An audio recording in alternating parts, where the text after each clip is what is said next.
Soy Trufaul. Hacía tiempo que no empezaba así. Hola guapetones, ¿cómo estáis? Soy Trufaul. Bienvenidos a mi canal. Bien hallados seáis todos de nuevo a esta que es vuestra casa. La casa que hoy cambia los blindados por los trenes blindados. Y qué mejor que empezar enseñándoos un libro que me compré pues hace a lo mejor 6-7 meses. Y que realmente es la puñetera enciclopedia de los trenes blindados. Lo vi, me costó un ojo de la cara, por no decir otra cosa. Pero bueno, me iba a ir muy bien para documentarme de cara a un futuro por una sencilla razón. De hecho, el libro es este que veis aquí, el armatoste este que llevo días aquí presente con él. Y si lo veis, pone Trenes armados, Armored Trains, An Illustrated Encyclopedia 1825-2016. Cuando vi el libro, que por detrás ya veis que lleva, pues, a ver que no se vea el reflejo, pues un tren alemán. Cuando vi el libro, pues me suscitó, ¿cómo os le diría? Muchísima curiosidad, por decirlo de alguna manera. Porque había comprado alguno de Osprey que salían principalmente trenes alemanes, pero no conocía ni los sudafricanos, ni los estadounidenses de la guerra civil, ni muchísimo menos los soviéticos, que de soviéticos hay muchos, pero también hay muchos de polacos. Y claro, empiezas a leer y te das cuenta pues que no tienes ni idea. Por tanto, pues bueno, por eso lo compré, porque pensé, digo, algún día voy a hacer algo, o voy a hablar de los trenes, yo qué sé, franceses, blindados, y quién sabe si me interesará tener un libro así. Yo creo que está por unos 70 euros aproximadamente, en euros, y en euros, en dólares, pues ya sabéis que es un poco más. Y bueno, pues eso es de Paul Malmasarri y os lo recomiendo con los ojos vendados. Armored Trains. Uy, ¿cómo lo quiero? Me cago en la leche. Pues no me he pegado noches yéndome a dormir leyendo en inglés, porque me cuesta un poco más, honestamente, la cosa hay que decirlo. Pero es una verdadera pasada. En este libro, como os digo, lo tengo apuntado, podemos encontrar un verdadero universo de conocimiento sobre el tema y que, eso sí, se pueden complementar con otros que he ido buscando para hacer la historia de hoy. Pero centrémonos en un solo país o máximo 3 o 4 de los más relevantes. Aquí es donde yo empezaría un poco levemente a contaros un poco el inicio de lo que hoy hemos venido a tratar, que es el tren blindado fantasma de Sebastopol o Zhelzniakov. No quise dar esta pista porque no quiero que nadie se ponga a buscar antes de hora. Y sé que la mayoría habéis estado buscando, pero no habéis encontrado nada, maestros. Bueno, aquí estoy para enseñaros 4 cositas. Alemania y la URSS son a este efecto dos claros referentes en este tema. Cómo no, cómo no. Además, hay que decir que nuevamente los trenes alemanes, y si no, en las fotos que os voy a ir poniendo, son los más bonitos con diferencia. Y no tiene nada que ver con, como os lo diría, percepciones de cada uno, sino es que realmente, en general, son mucho más bonitos que todos los demás. Los soviéticos hay que decir que también hay de muy guapos, muy interesantes. Pero bueno, yo me atrevería a afirmar que sin género de dudas, la antigua Unión de Repúblicas Socialistas Soviéticas, o URSS, supongo que por su extensión y gran cantidad de conflictos internos e internacionales, desarrolló por encima de los demás lo que es el arte del tren blindado. Me sorprendieron mucho también los trenes armados de Nicaragua y México, que me ha costado encontrar fotos que hablaran de él. No sé cómo hacerlo, pero si sois de estos países y os interesa alguna cosa más, pues no sé si a través de Twitter o algo os puedo colgar alguna foto, ya me lo diréis.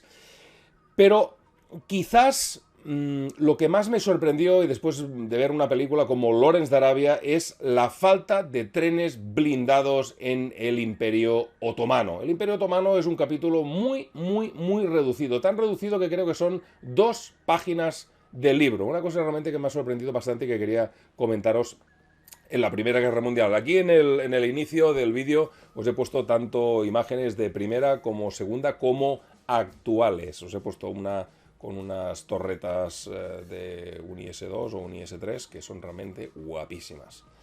Bueno, vamos a empezar, señores. Venga, vamos que nos vamos. El tren blindado fantasma de Sebastopol.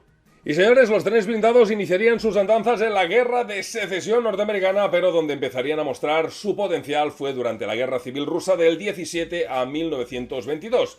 Se usaron sobre todo como método de transporte de personal, armas y hospital móvil, pero donde realmente explotaría como arma sería en el transcurso de la Segunda Guerra Mundial y, sobre todo, dentro del marco de la Gran Guerra Patriótica que enfrentaría la Unión Soviética de Stalin contra la Alemania de Adolf Hitler. Y dado que defender la patria de la invasión enemiga era una prioridad, los generales soviéticos decidieron, tras la aprobación del líder supremo, lógicamente el amigo Joseph Stalin, la rápida construcción y adaptación de trenes de pasajeros a trenes blindados y fuertemente armados.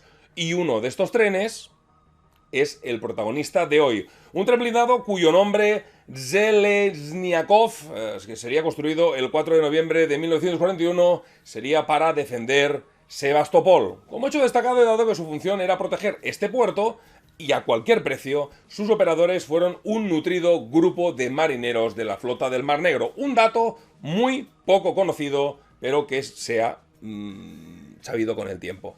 Fuertemente motivados y concienciados de la importancia de sus funciones y posición, se pusieron manos a la obra para crear un arma que pudiera atacar y defender de la forma más eficaz posible pues toda su zona, que no era poca.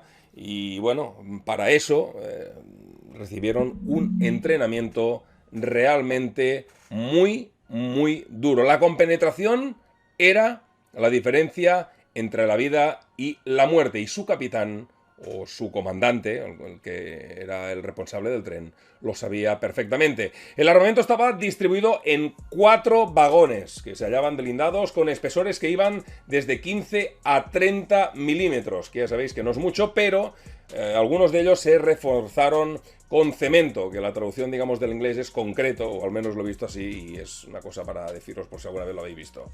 Para dar más consistencia pues a este blindaje, pues eso, se ponía cemento, pues el problema es que esto aumentaba muchísimo el peso, y entonces la máquina pues tenía que ser una máquina muy potente. En este caso se usó una de 600 caballos, nada más y nada menos, que aseguraba una velocidad máxima a todo el convoy de unos 50 km por hora, que es realmente poquito. El armamento también era formidable. La verdad es que me quedé patitieso de una castaña de tren como este que fuera tan armado. 14 metralladoras Maxim de 7,92 milímetros, 7 disparando a cada lado de al menos de los vagones que poseían estas armas.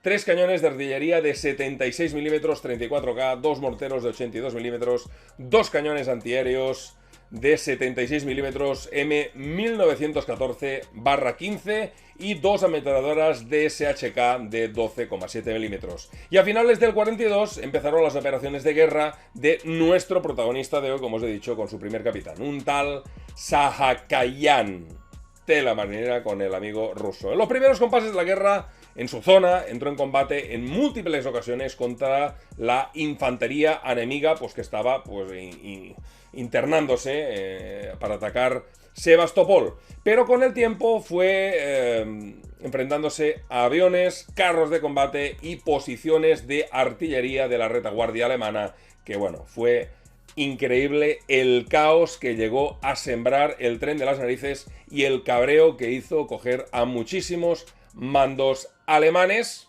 como además no os podéis ni imaginar hasta que acabe el relato. ¿Cómo era posible que un solo tren artillado les estuviera creando a los alemanes tantísimos problemas? Yo también me lo pregunté porque digo, destruí las vías y se ha acabado. Pero después os diré qué pasaba con esto. Y es que este tren, además de su propia tripulación, disponía de una brigada entera para reparar las vías y quitar los obstáculos y explosivos que los alemanes día tras día instalaban en las vías para cogerlo y destruirlo.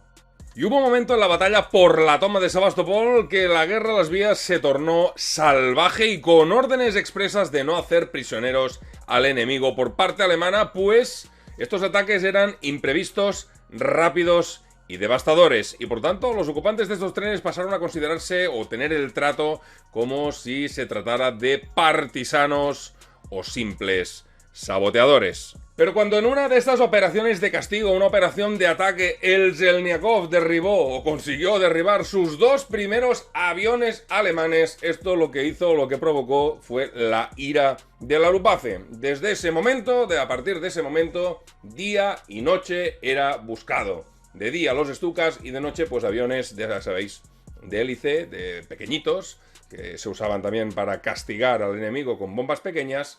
Pues bueno, lo estaban buscando día y noche sin parar. Esta presión en el aire lo que hizo es avivar la imaginación de un teniente. Avivar la imaginación, ¿por qué? Porque tenían que defenderse como podían. La primera medida que se tomó tras esta, como os he dicho, esta persecución incansable por el aire fue proteger al tren de los cazabombarderos. ¿Y cómo lo pensaron hacer? Pintándolo entero. Lo pintaron entero, los 4 vagones. A partir de ese momento el tren cambiaba regularmente de apariencia. Como os he dicho, un teniente se encargó de los diseños y supervisaba personalmente que se hiciera el trabajo según las instrucciones que había dado. Los resultados no pudieron ser mejores, pues en diferentes ocasiones pasó absolutamente desapercibido por los bombarderos alemanes que lo acechaban cual perros. A resulta de estar a la intemperie o protegido parcialmente bajo follaje, los alemanes empezaron a llamarlo el tren fantasma o el tren de color verde, hasta que volvió a derribar otro avión. Era el 29 de diciembre de 1941 y el tren fantasma recibió un impacto cercano de una bomba de 500 kilos, procedente de una Stuka, que casi parte en 2 el último vagón, causando así las primeras 20 bajas entre los marinos soviéticos que estaban fuera de la fortaleza de Sebastopol.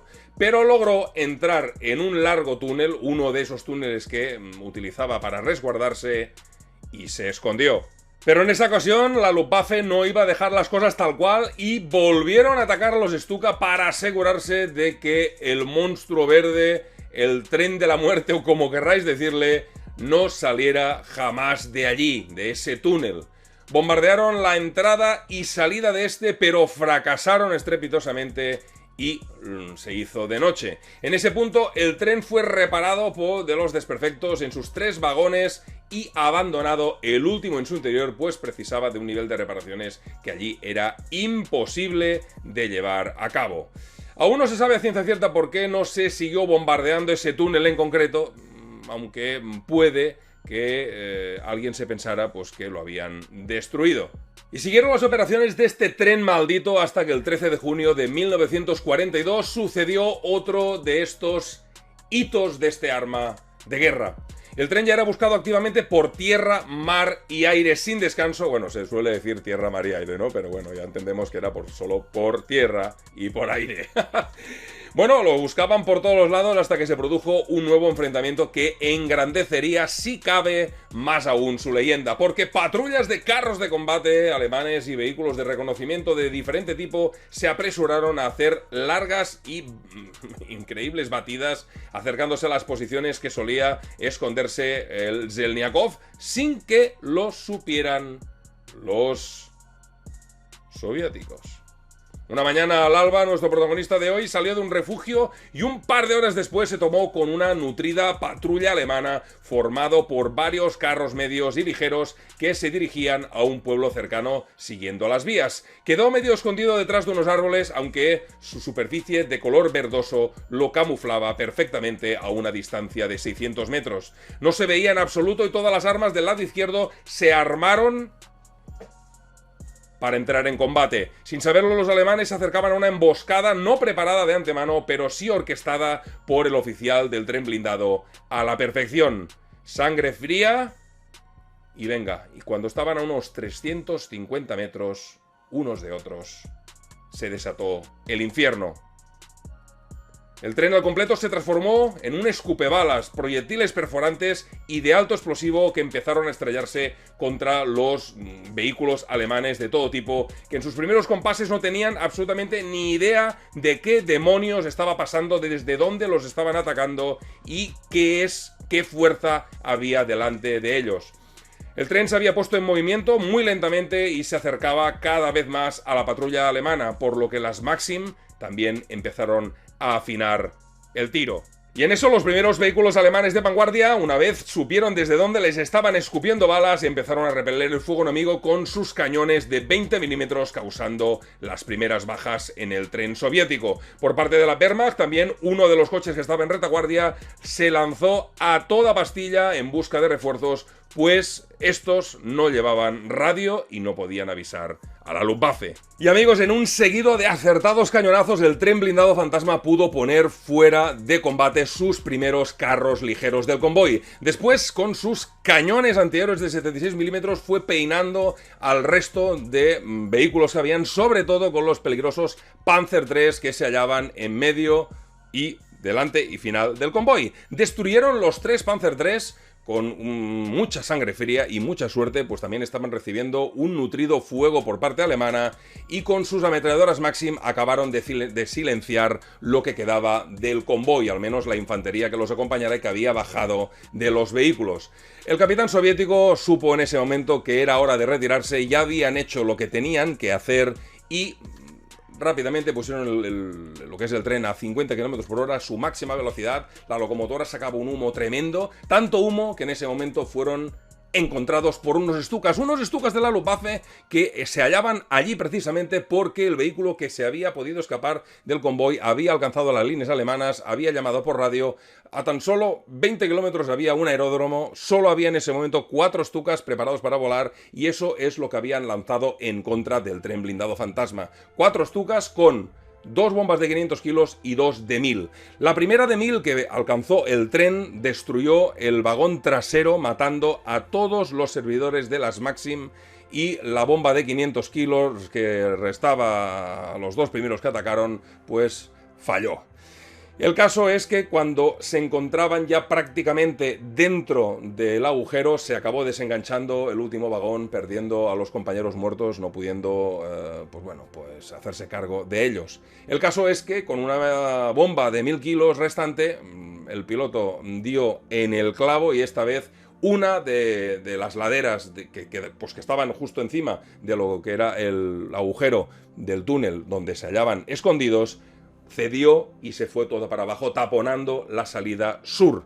Pero la salida norte quedó abierta completamente. El Stuka que quedaba tuvo que retirarse porque le llamaron por radio, le dijeron que por el otro lado, por la parte norte, ya había otro convoy alemán de tierra que estaba acechando a lo que era el tren fantasma. Craso error, señores, porque el capitán, viéndose vencido, lo que hizo fue algo realmente impensable para los alemanes en ese momento, y fue salir con todo, salir con absolutamente disparando con todas las armas, fusiles, pistolas, todo lo que tenían a su avance, abriendo fuego en ambos lados, masacrando a los primeros alemanes que no daban crédito, viendo un tren de color verde camuflaje escupiendo fuego por, bueno, arriba, abajo, el centro, en plan salvaje.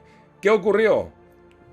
El tren hizo unos 500 metros hacia adelante y otros 500 metros escondiéndose dentro de donde había estado hasta ese momento, que era el túnel, que prácticamente cubría todo, los 3 vagones, pero le sobraba muy poquito. El caso es que el 27 de julio de 1942 un nutrido grupo de Junker 88 bombardearon la entrada norte, que aún permanecía abierta, y tras soltar su carga a baja altura, la inutilizaron para siempre jamás.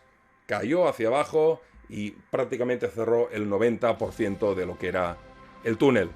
Y a continuación los supervivientes del tren pues se atrincheraron alrededor de esta boca del túnel, hasta que finalmente el 30 de junio la guarnición de Sebastopol, tras unas batallas realmente de un índice de violencia pocas veces visto en la Segunda Guerra Mundial, lo que se vería, pues bueno, abandonaron la ciudad y lógicamente sus posiciones y el tren. Y sí, amigos, los integrantes, o sea, los marinos que estaban a bordo de este tren, que no habían perecido, pues volaron el tren antes de marcharse. Y aquí se terminaba la historia contada por los soviéticos. Estaba contada con más o menos ganas, pero aquí se terminaba. Pero pude rescatar el resto de la historia, porque no sería justo terminarla aquí sin comentaros pues que este famoso y poco conocido tren blindado tiene un final. Y es que los alemanes entraron en la cueva donde, digamos, presuntamente, pues los soviéticos habían absolutamente reventado este tren, limpiaron los accesos de escombros y restauraron la locomotora y uno de los vagones, acoplándolos a otros de fabricación alemana, pasándose a llamar este ahora Eugen. Se le equipó con cañones de artillería de 105 milímetros, cañones antiaéreos y bueno, un poquito... Me parece que pasó más a ser un tren alemán que otra cosa. Lo único que de delante parecía pues un tren soviético. Estuvo durante largos periodos entrando en combate de manera esporádica contra sus antiguos dueños hasta que, esta vez sí, sería totalmente destruido por los propios alemanes, reducido a añicos en mayo de 1944 en una estación de ferrocarril tras ser la locomotora alcanzada y destruida en las vías adyacentes a un tremendo, tras un tremendo ataque aéreo orquestado por los temibles IL-2 Sturmovik soviéticos. Y este sí que es el final de las aventuras de este famoso tren soviético blindado al que le llamaron el tren blindado fantasma de Sebastopol, el tren fantasma de Sebastopol o el tren verde fantasma. Como siempre, espero que os haya gustado la historia, espero que se gane un buen reconocimiento. Me gustaría dedicarlo a mi amigo Antonio. Antonio, desde aquí, ya sabes tú, este vídeo va dedicado para ti, chaval, que te lo mereces, que eres un crack. Además estoy contigo casi todos los días. Gracias a todos por estar aquí, gracias a los nuevos subs, gracias a la gente del núcleo duro, espero que os haya gustado, os esperan unos temas realmente brutales, no es que disponga de mucho tiempo, este vídeo ha sido grabado durante toda la semana y ya veis que voy cambiando de atuendo, no porque sí, sino porque lo voy grabando a trocitos cuando puedo, y nada, un saludo muy grande, buen fin de semana a todos, nos vemos si Dios quiere la semana que viene, y hasta luego, nenes, chao, chao. ¡Toñete! Este sí que no se la esperaba.